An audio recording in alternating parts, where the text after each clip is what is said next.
You know what's interesting is that we're expecting for the people in our government to do right. And is that a reasonable thing to expect for your government officials to do right? Is that a reasonable thing? I would imagine so.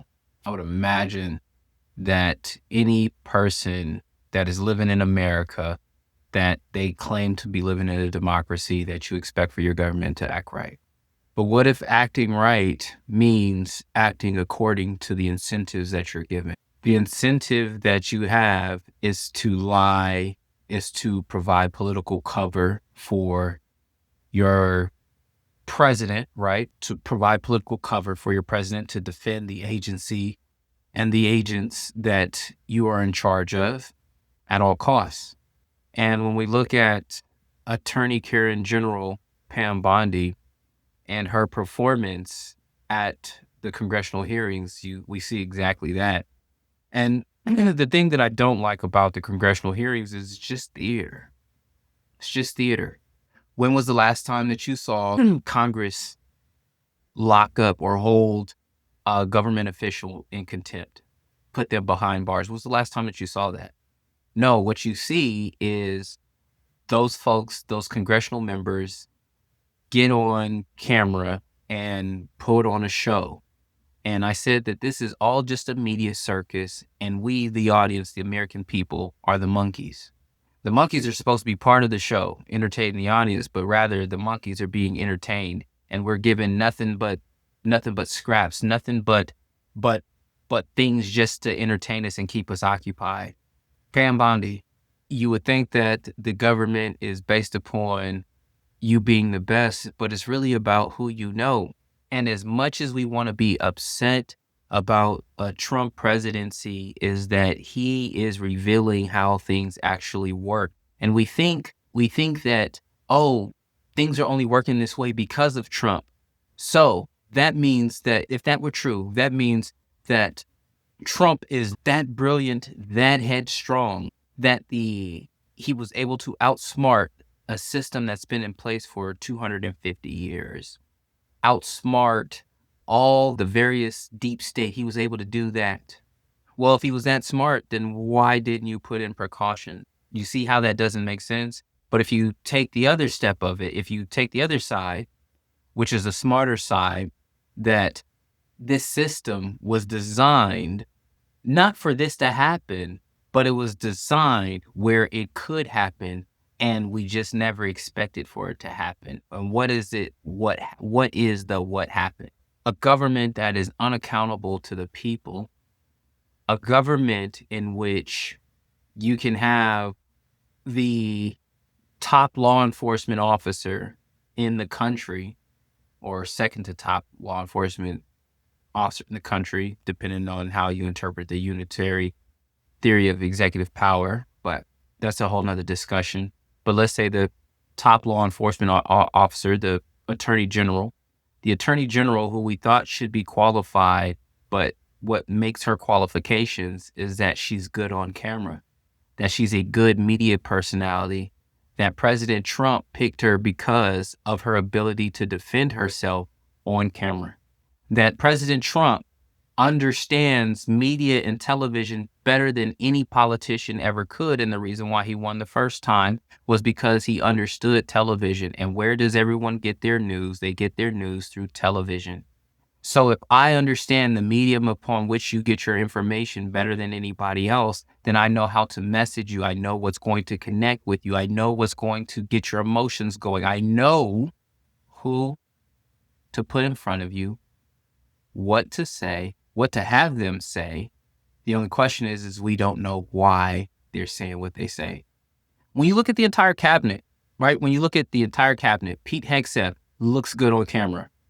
He looks good on camera. Like, say what you want about him. He's got presence. He's got gravitas. He's got presence. He's got executive presence about him. Does that mean that he's most qualified to do what he's doing? Absolutely not. When you look at Pam Bondi, right? Attractive woman, young, attractive woman that's up there, that's feisty, that knows how to defend herself on camera. Very interestingly enough, that you don't see Kash Patel up there saying what he needs to say. I think Kash Patel is an exception because Cash Patel just, yeah, I wouldn't want him on camera.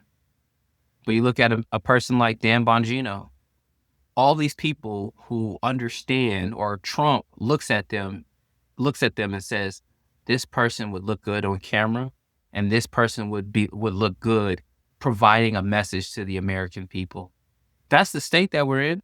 Oh, you thought that your government was going to operate with integrity? You thought that your politicians and the executives were going to operate with integrity?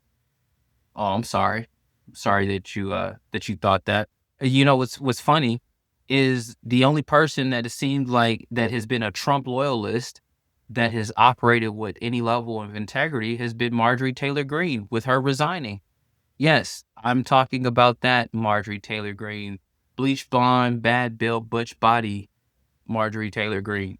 The only Trump loyalist that seems to have operated with a level of integrity. But this is the thing. Are you going to choose integrity, or are you going to choose what's politically expedient? Are you going to choose integrity, or are you going to choose self-preservation? Are you going to choose integrity, or are you going to choose power? There is no incentive for people on the quote unquote other side to exercise integrity because they know that at the moment that they're out of power and their enemies get in power, that their enemies are going to do everything in their power to convict them, to throw them in jail, to ostracize them, to demonize them, to villainize them.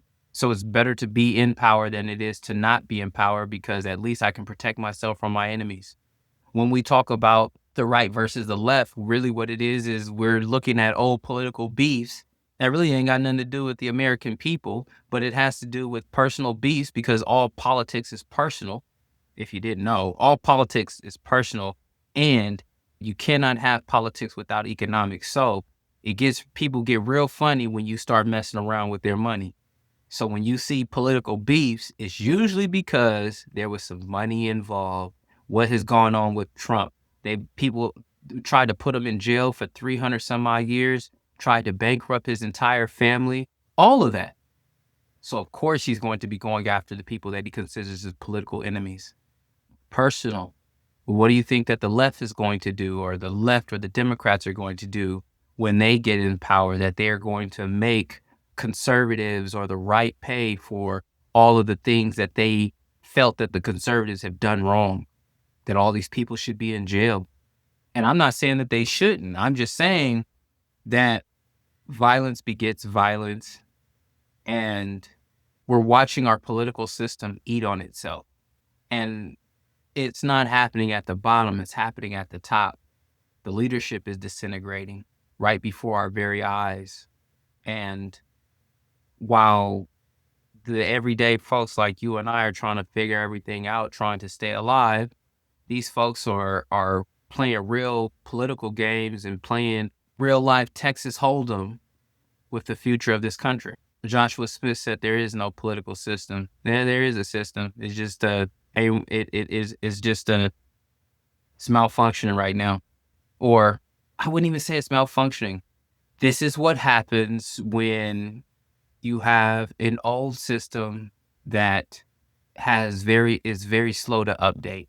That's what's going on. You got a 250-year-old, you have a 250-year-old manual that you're using that gets updated from time to time, but you got a 2026 Lamborghini utilizing a 250-year-old manual when Lamborghinis weren't even thought of. I really pray for this country, man.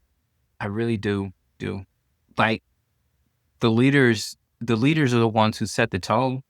The leaders are the ones who set the tone. We're watching our leaders at the top, and so we think that that's what we're supposed to be doing here at the bottom. That we're supposed to be acting like our leaders. That we're supposed to be as tribal. That they were supposed to be acting as tribal as them. Joshua Smith asks, "Is it that you want to be a part of them? A part of who?" That's the first question. Is part of who? A part of the leadership? Absolutely, 100%. And anybody that wants to see the best for this country should want to be in a leadership position, should want to be part of the solution and not part of the problem. Thing is, the way that our particular system is right now is that it's difficult to have the power if you don't have either the money or the position. So where's the money usually come from if you were in business? Where's the position come from if you're elected? That's why we're able to see people like Elon Musk, the Saudi royals, the Qatari family, all of that, all of those very wealthy people wield so much power and influence over our government. The leadership sounds like you're coming from a place of bitterness. That could be. It could be. Maybe not necessarily bitterness, but definitely cynicism. I could see that. But once again, it's I wouldn't say I wouldn't even say that it's even fully cynicism because I still have hope for the country, but I'm recognizing where we're at in the country right now. The place and where we're at, the powder keg that this country literally is right now. And it's difficult. It's difficult. How do you change the direction of an ocean liner and all you got is a little paddle? The only way that you can change that direction is if a whole bunch of thousands and thousands of little paddles start moving in an opposite direction, start moving in a unified direction. Once again, human nature of what am I going to give up for the collective? And then what am I going to benefit as an individual? One of the things I learned in politics was about human nature, that systems don't run on laws and run on incentives. If you're incentivized to break a particular rule, you will break that rule. If you watch that when you follow the rules, but your enemies don't follow the rules, that they end up ahead and then there's no enforcement of that particular rules, then you're incentivized to no longer follow that particular rule. Tradition, culture, norm, whatever it is, incentives.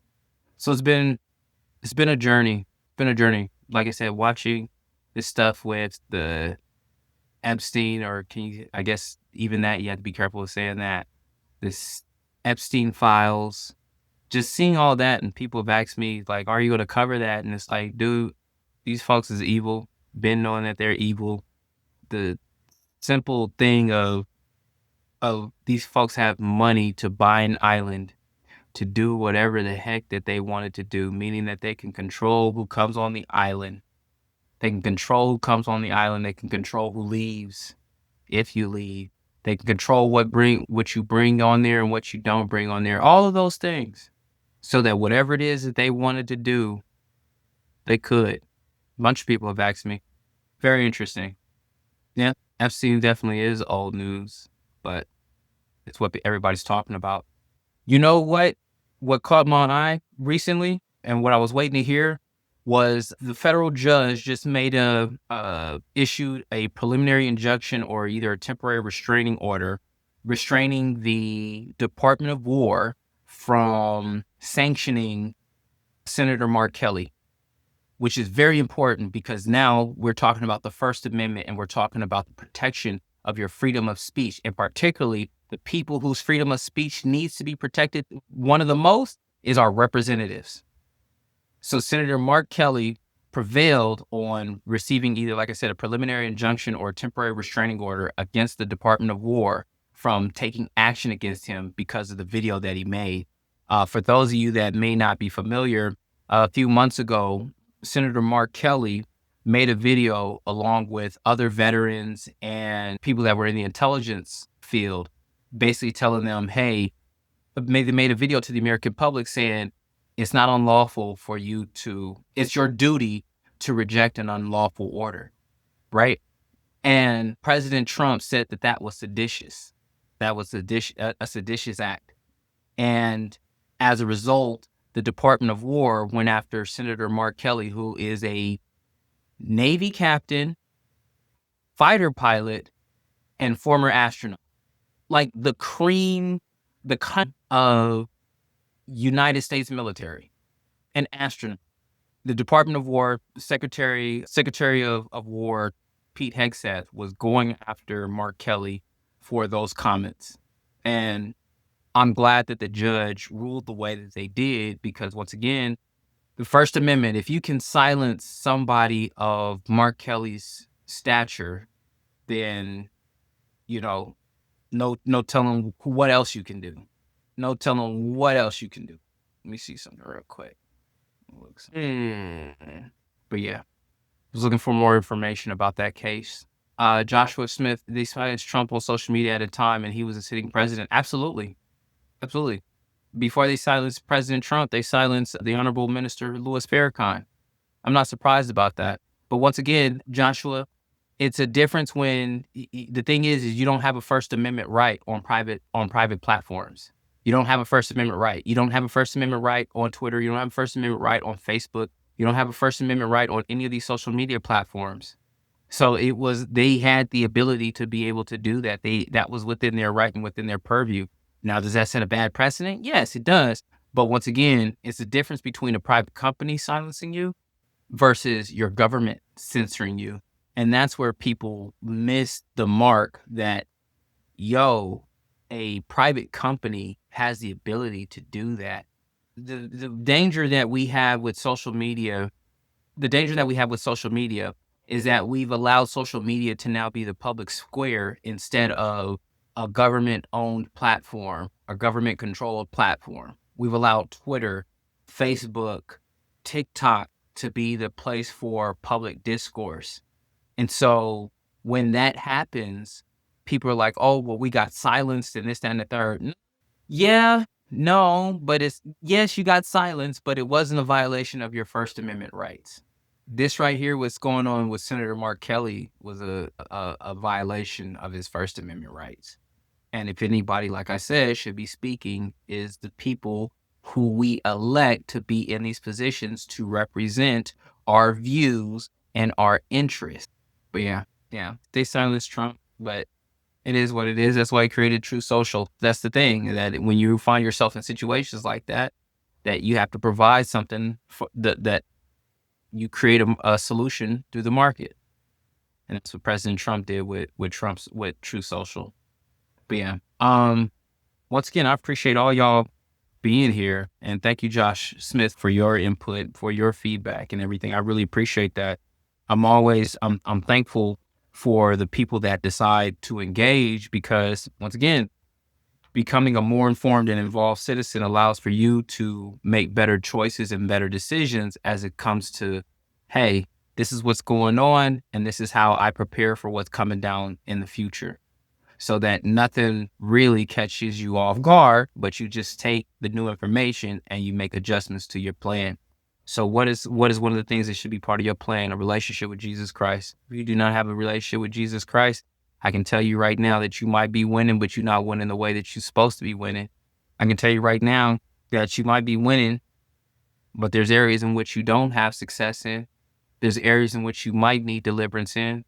There's areas where you might need to be delivered. You might need to be delivered from pornography. You might need to be delivered from lust. You might need to be delivered from depression. You might need to be delivered from anxiety. You might need to be delivered from poverty. You might need to be delivered from alcohol addiction. You might need to be delivered from drug addiction. And it seems like nothing that you've been doing has been working.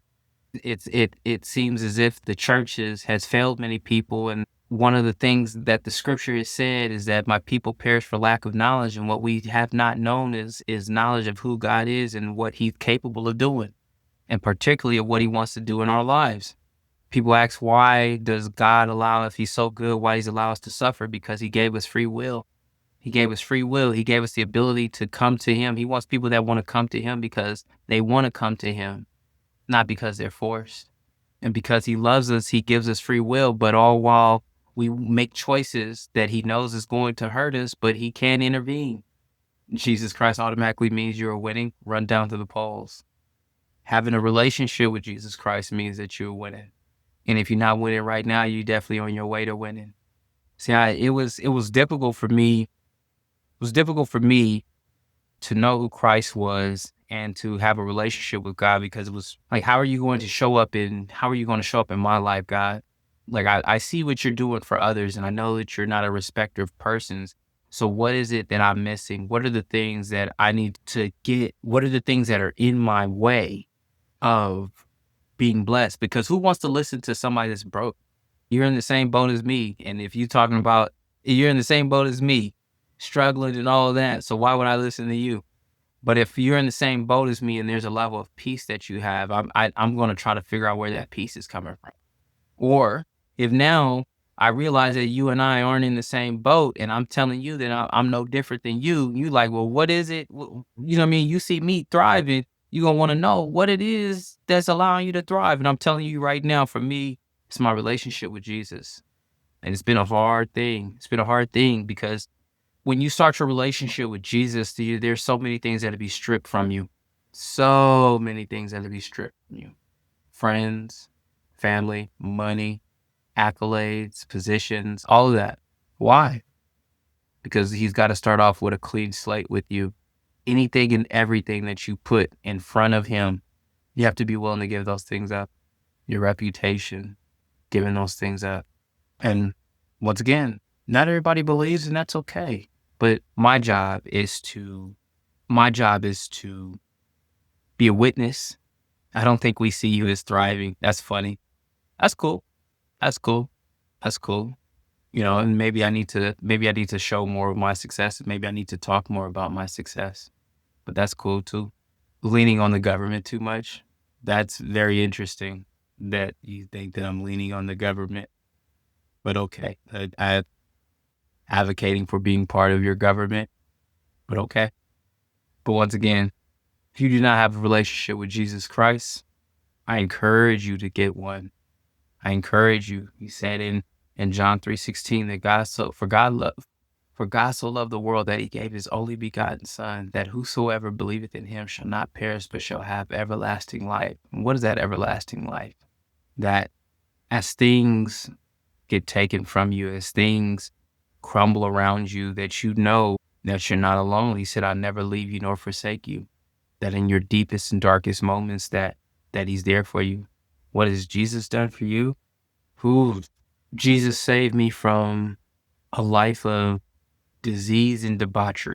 Saved me from the spiritual death of injuring myself through reckless behavior, dangerous sexual behavior, hopelessness. When I lost my law license, that's giving my self-discipline. Okay, maybe so. When I lost my law license and it seemed like everything else was falling around me, was faith in him. Yeah, I had faith in myself, but shoot, I needed Jesus to come through for me in a way that seemed like nobody else could. It's one of the things being in the places where he's told me to be has allowed me to be in all over the world, opportunities that you would never imagine. Speaking during the World Economic Forum, being with presidents, some of the most influential people in the world, being able to see how things are actually done and played on that particular level. But yeah, once again, you don't have a relationship with Jesus, encourage you to get one. But yeah, y'all be blessed. I love y'all. I appreciate all y'all for showing up. And y'all take care. Dr. Jamar Montgomery out of here.